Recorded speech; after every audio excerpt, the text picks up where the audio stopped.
কারা যেন বলেছিল একদিন সব হবে। দেখতে দেখতে সব দিন ফুরিয়ে গেল, তবুও সেই দিনটা আর জীবনে এলোই না। একদিন সব হয় না, হয় না।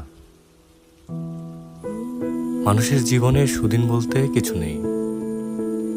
আজ আপনার সাথে যা ঘটছে তা মানিয়ে নিতে পারলে আজকের দিনটাই আপনার জন্য সুদিন হয়ে ধরা দেবে। মানুষের আজ যা নেই তা একটা সময় পেয়ে যাবে, এমন ধারণা নিয়ে দিন গুনে গুনে বৃদ্ধ হওয়া মস্তিষ্কটা একটা সময় গিয়ে বুঝতে পারে এই শূন্যতা তার এখনো আছে। আসলে কিছুই পাওয়া হয়ে ওঠেনি।